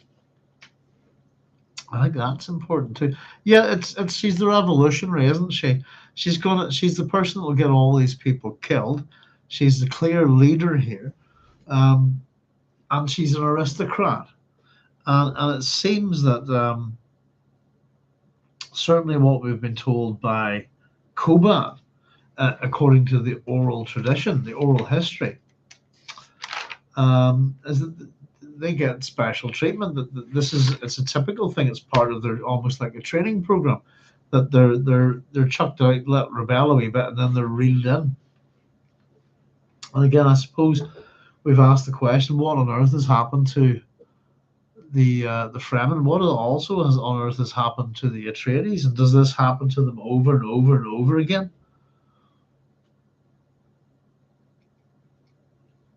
You know, is it their punishment for what's happened to the Fremen? Oh dear. Oral history tells exactly how he treats everyone in the Atreides line, and her response is he gives us a little rope and then he hauls us in. Right, let's see. I figured out where I got to here, so I'll just mark that with my finger. She works imperiously with insight, but we have no reason to think she's versed in the technologies of X Guild or Twi'leks. But yeah, part of me, this is also abilities of Shanna. I've asked a couple of wee questions. I don't think we've got to them yet. But a certain I've got it coming up. I've actually asked, has she got truth sense? Anouk and Tal become suddenly alert, but Naylor remained impassive. Very quickly on their names. Anouk is a French-Dutch diminutive of Anna, from the Hebrew Hannah or Chana, meaning grace or favor or graciousness. Hannah would be the mother of Samuel. Is one of those female characters who's initially unable to have children, and then is able to have loads. So that's possible. That's the etymology for Anouk. There's a form of Anna, basically, or original Hannah. And Tal is an interesting one. is Old English, comes from the Old English Tawian or Gitawian, which means to prepare or make ready or to cultivate. It also means to harass, insult, or outrage. And evolved into the Middle English Tawan, which is also to prepare a skin or hide for use. Not interesting. Anuk and Tau. Yeah. So Shanna nodded once to Nayla. We have a signal here. As they were sworn to do, Anuk and Tau moved to positions blocking the door. Nayla went around to stand at Topri's shoulder. What's happening? Topra asked. I always used to say, "What's happening?" Is I don't know. Is it like some? Is it a Zaphod Babelbroxianism? If that's a word, Zaphod Babelbroxism. I was thinking maybe Max Headroom, possibly. Um, Here we get a response. We wish to know everything of importance that the ex-ambassador can share with us, Shanna said. We want the entire message. Topri began to tremble. Perspiration started from Kobat's forehead. He glanced once at Topri. Again, keeps looking at this guy as if he can help him, then returned his attention to Shanna. That one glance was likely a veil pulled aside for Shanna to peer into the relationship. Again, masks. We've had hoods, masks, veils, and even the naivety of was it Nayla's naivety being able to tear apart those kind of masks. Um, he glanced once at Topri, then returned his attention to Shanna. That one glance was like a veil pulled aside from Shanna to peer into the relationship. It reveals too much. Oh, by the way, just with Tau, sorry, I missed a bit there. Apologies. Sorry, I've not done all my colouring in today, which is sometimes how things stick out. Tau, I've got here also is the 22nd letter of the Semitic Amjads, which is the writing systems. From we have, I think, Arabic and Hebrew. It's a Tau, Tau, Tav, and I actually get the Greek Tau, T-A-U, from that as well. So just another possibility there. Sorry, I missed that there. I didn't colour that, by the way. Hang on. So, yeah. All is revealed between. Sorry. It goes on the other page there. I'll just read that again. He glanced once at Topri, then returned his attention to Shanna. That one glance was like a veil pulled aside for Shanna to peer into the relationship between these two. There we go. She smiled. This merely confirmed what she had already learned. And I've written next to that, which is, question mark, Kobat became very still. You may begin, Shanna said. What do you... The worm gave you a private message for your masters. I will hear it. He wants an extension for his cart. Then he expects to grow longer. What else?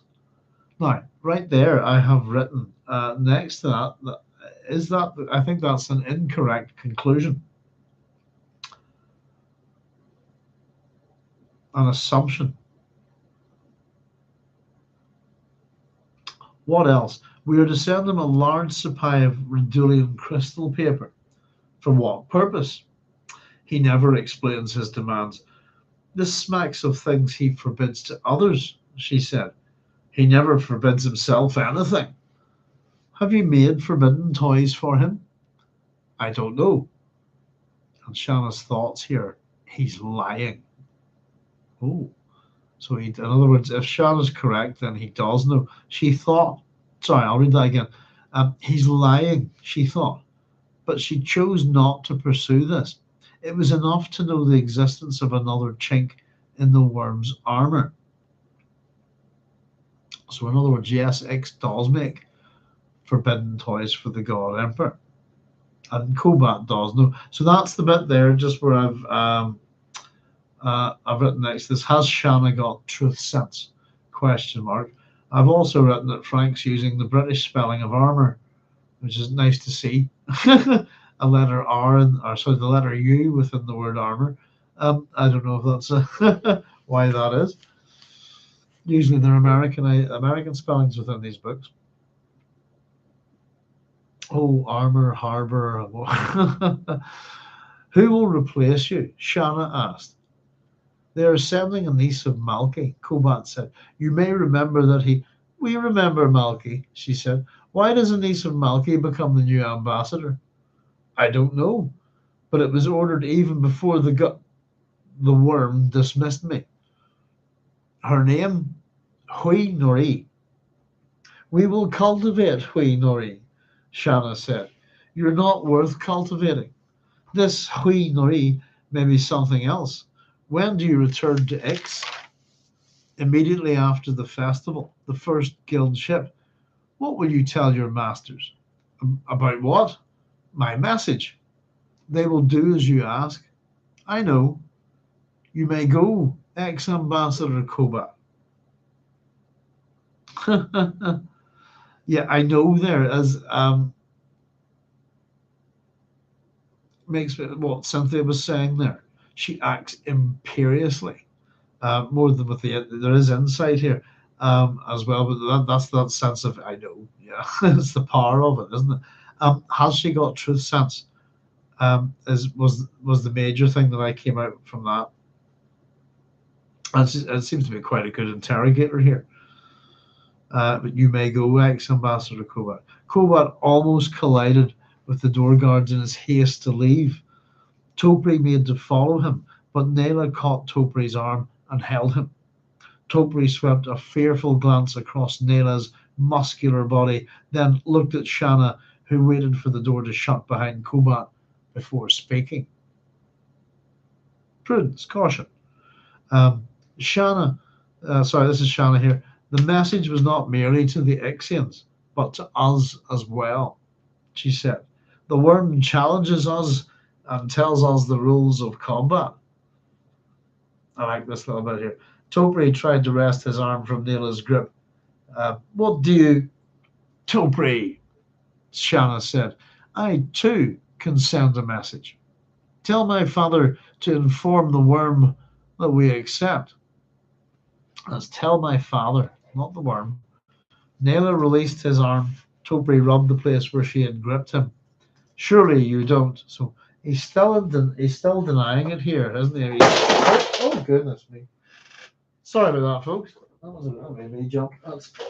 I'm not worried about it. That's a box of highlighters on the floor.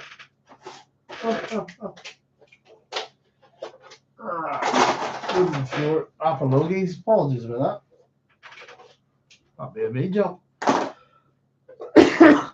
Sorry about that. Denial.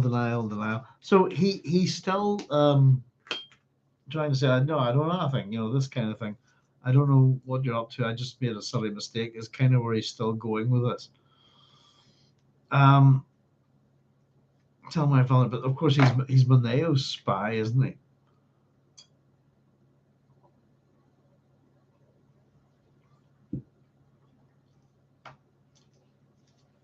Excuse me. Nella released his arm. Topri roped the place where she had gripped him. Surely you don't leave while you can and never come back, Shanna said. You can't possibly mean that you suspect. That's another denial.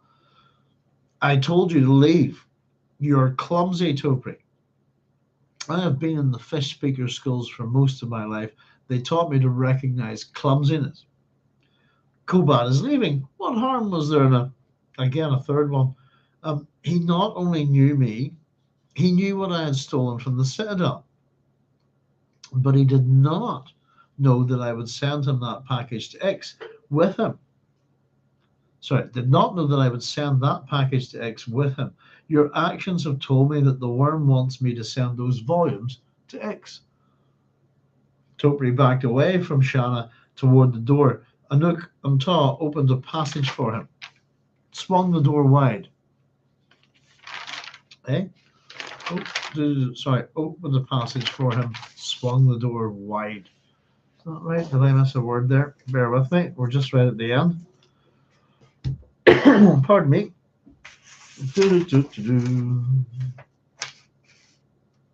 I'm not going to open the passage for him, swung the door wide. Siona followed him with her voice. Oh, bear with me. Sorry, I'm all thumbs here tonight. Do not argue that it was the worm who spoke of me and my package to Kobat. The worm does not send clumsy messages. Tell him I said that. Who's him? Him is Maneo, her father. So a clumsy spy from a clumsy master, if you like. That she knows it's not the worm's doing because the worm isn't so clumsy. So we've got masks there. We've got that's the end of the chapter. We've had masks, veils, hoods, disguises, actual and metaphorical. Oh, we got Hwi Noree, by the way. Sorry, very quickly, Malky and so on. Hwi, we have the Hwi. The name is because there's a thing on from Frank Herbert talking about the noise, and he likes the noise. Hwi to go with Noree. Hwi in the Kubo language is water. Hwi also means why in Cornish or you, and in Old Saxon it can mean why. Pardon me. And Noree is a form of Noreen or Noree or Nora, which in English means light. Excuse me, I need some fluids.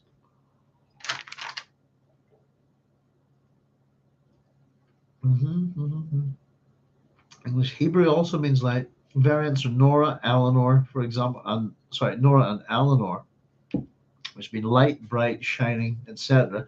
So technically, you could say that Hwi Noree's name means bright or shining water, which kind of runs with things in the Dune universe.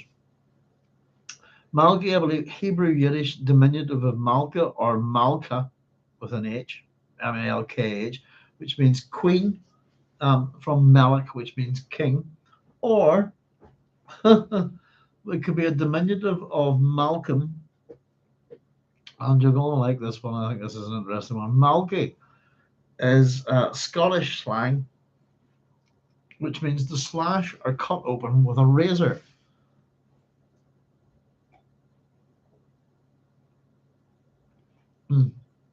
Sorry, folks, my throat went a bit tickly there. Pardon me. Now, my understanding is it comes from a sort of, what would you put, kind of rhyming slang, like Malky Fraser is to cut with a razor.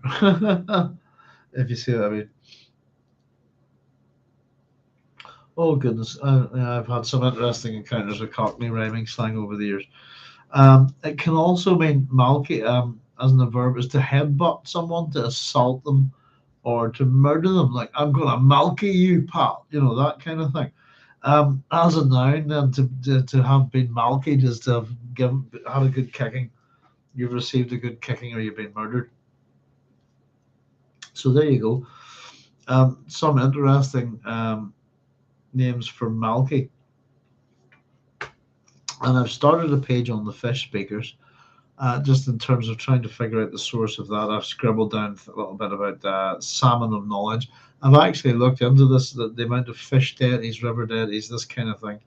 There are absolutely tons of them. But essentially, fish speakers would be the suggestion that people are women who talk to fish. We do have a form of divination, if you like. Fish speaking is ichthyomancy. And the point, I suppose, of speaking to fish is to get wisdom, knowledge, knowledge of the future, and also it's involved with shape changing and transformation. But particularly, for example, we've got the story of the salmon leap just up the road here. But the salmon's quite important in Ireland.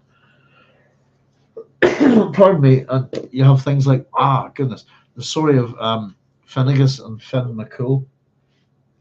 Oh, sorry, bear with me, folks. A wee second, folks. My tinnitus is ripping through my brain here.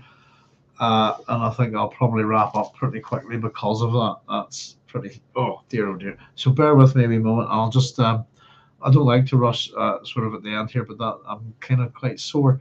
I'll quickly check your comments, folks, and we'll wrap up for the evening. It's good to be back, by the way. Big Alaska Joe says, you asked how they would get a report to the Emperor every day. Would they not use highliners? But, well, highliners, yeah, highliners take time to travel, don't they? Even if you're bombing along at translight speeds, it's going to take a while. Um, yeah, it doesn't make sense. If the Dune universe kind of folded space, the way that David Lynch and Denis Villeneuve films suggest they do, which is not what they do in the book, then that might make it possible. You know, things like Farcasters, that sort of thing. Stabilized wormholes. But yeah, every day, you know, X and Arrakis are going to be light years apart, aren't they? The bit about mechanical smell, Cynthia says, is in the paragraph starting with Shanna looked away from him and stared at Nayla. I just couldn't find it there just to run my eye over it again. That was Topri, wasn't it? Looked away from him and stared at Nayla. Seated on, I was lucky I just landed there. A stupid blade, let me see. Seated after her. Nayla was clicking first in one direction, now another. She paid special attention to the new cadre of recruits at the back of the room. Give her trust. Shanna wrinkled her nose as a stirring of the air brought the smell of lubricants. The depths of always smelled dangerously mechanical. She sniffed, and this room did not like their meeting place. Could be a try. Maybe it's just an excess of lubricants with the oil. Oil's been doing my nut in this last for a while. I suppose doing everybody's nut in at the minute. So thank you very much, by the way. So that Shannon looked away from him and stared at there. Yeah, the smell of the change. It's a change in the air, isn't it? There's a stirring of the air, brought the smell of lubricants. The depths of always smell dangerously mechanical. Is get the sense as well that you know these are mega structures. They're massive. You know, if we talk about the doors that we've described, I think we drew some of them way back in Children, or no, maybe even Dune Messiah. That these mechanisms, yeah, they would need to be lubricated and oiled and all of this kind of stuff. And if it's a gigantic door that needs to be moved, that might require a hell of a lot of lubricant. You know, get the sense of kind of some kind of underground infrastructure here that's supporting everything above ground.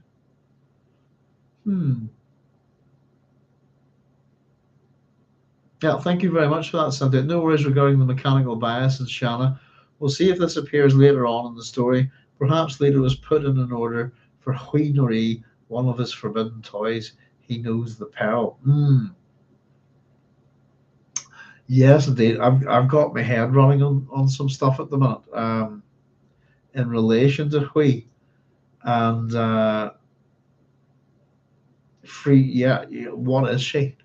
For example, yeah, the whole no tech. As I said, I saw that wee thing on Queen Zixi of X today, one of the L. Frank Baum stories, and just a few terms and character names that are very similar. And not only that, we have a no land in it as well. And it just made me wonder, there's a little bit of that of an influence on Frank Herbert. And I personally don't see why it wouldn't be. Certainly the stuff that would be popular when he was young. You know, the Oz series. I've always wanted to. I don't know if that'd be my cup of tea or not. Because I know certain types of fantasy sci-fi, for example, to me, do age very well, or not well, and that I wouldn't want to sort of read them as an adult. And I can say that the sort of one set of books that would be like that for me, that I read when I was very young, but I've never wanted to go back to, would be the Narnia books. Because once you graduate to Lord of the Rings, for me that's the way I look at it. There's no going back to Narnia. I wouldn't want to go back there. But I've never really. I've seen the two Wizard of Oz, or the Oz two. Sorry, there's more than two now, aren't there? I've seen two of the films of the original Wizard of Oz and the Return to Oz. And it's an interesting world. but I can't really comment on it as a literary one because I haven't read any of the stories. But I've noticed that a lot of these things are coming out in wee collected books. They don't seem to be particularly long, the old stories.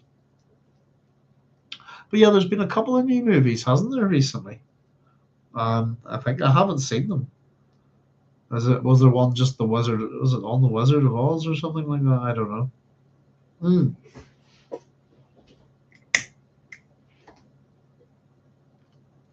But yeah, the mechanical bias in Shana, yes, indeed, we'll have to have a look at that. Um, yeah, we've got all sorts of things within this chapter. It's been a good wee chapter. What is it the Ixians are actually building is a little bit vague here. Is it a machine to replace the navigators or a machine that amplifies their abilities? I kind of got the sense of both from this. That the God Emperor and Shanna doesn't believe that this machine will work, and it's just a con to basically get it's a grift by X to get melange off the Bene Gesserit and the Guild, who probably have larger stores than they do. The other only thing about that that got me thinking, by the way, guys, is what do the Ixians need melange for? Because as far as I can tell, apart from the usual, being an anti-agapic type drug, being a longevity drug, apart from that, it doesn't seem to. They don't have any particular special application or use for the drug. So just got me thinking there. But yeah, Queen Zixi of X, we've got a no land in that. We have a Queen Luli. We've just had a Luli in chapter 7. And of course, Zixi is the ruler of X. Published in 1905. There you go. I thought that was interesting. Definitely quite curious about X at the moment.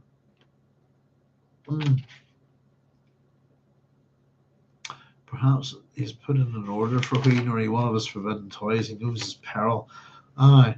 And I suppose the question is about when it comes to Hwi Noree, I suppose how much do we believe that the God Emperor sometimes I think is a question, How deceptive is he? But yes, indeed, we're going to get this little interrogation of Hwi Noree with the Inquisitor. Very brief little sort of dialogue for our next chapter, and we will run that with the following chapter because it's only 2.5 pages next week. On that theme of clumsiness. Yeah, and then we're switching back over to I think that's about 5 or 6 pages. Yeah, stuff's starting to come out. We're starting to get a sense of what's going on here. I'm looking forward. We'll be meeting sisters Cheno and Tausuako after that as well. So we're still getting going. And I suppose we can see the political mind games that are going on here.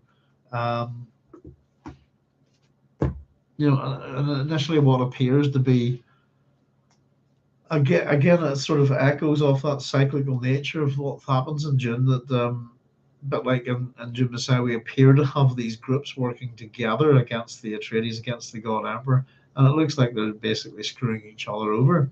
But yeah, Kobat's an interesting character, this ambassador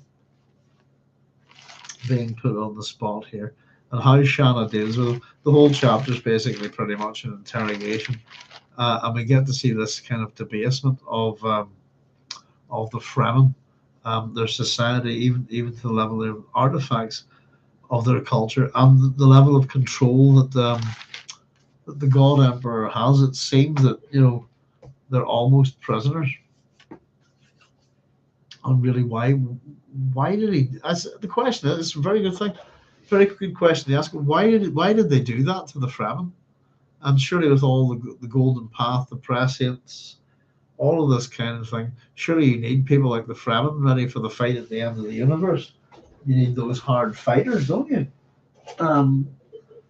What's happened to Fremen? Have they just gone soft? Have they bred away into the population? Who knows? At this point, but it's pretty sad and pathetic, isn't it?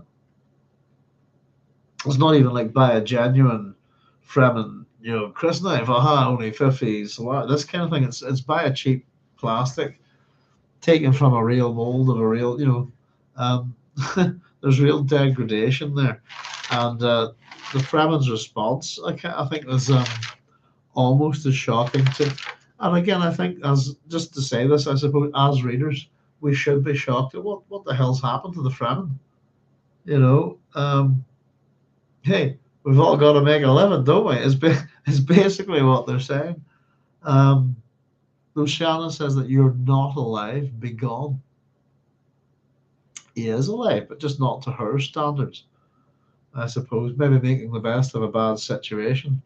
But be gone, you impoverished wretch. He's trying to make a few pennies by or a few whatever it is by selling your fake plastic knives to to us, aristocrats. you know, I think the thing with the masks, the veils, by the way, it is subtle enough in this chapter. It's a very good point, and I like the fact that what it reinforces the idea that Nayla, her naivety, just tears through masks, illusions, deceptions, hoods, veils, all of this kind of thing.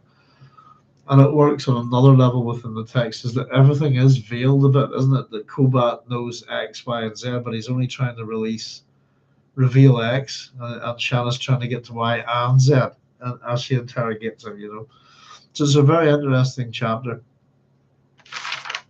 It gives us a little bit of a good idea of what sort of the political machinations, the moves are, certainly for these three groups anyway, X, the Guild, and the Bene Gesserit. And we get the strong sense that X happily violates the Great Convention. And at this point, if that's what the Guild, the Sisterhood, and the Bene Gesserit are all working towards, then we can say that they're all very happy to. Who cares about the Great Convention? Let's build this thing, Let's work on removing our dependency on Melange, because that's how the God Emperor controls us. So there we go. Well, listen, everybody, that'll do. I'll do me for tonight. I think, as I said, I was getting a real sharp pain there through my head with a bit of tinnitus there, and tinnitus, take your pick, but it has actually just gone. But still, it's getting a wee bit late, so I'm going to call it a night. So there's simply saying thanks, Doc, and yes, thank you to everybody, as always, for your contributions and questions. It's a good one, and on we go. And we should, all things, hoping no major disasters happen here, but we should be back on next week as usual at 10 o'clock GMT. GMT. My head's all over the place tonight. For chapter 9 and chapter 10. So we'll do 2 chapters next week, folks. They shouldn't take us too long to get through.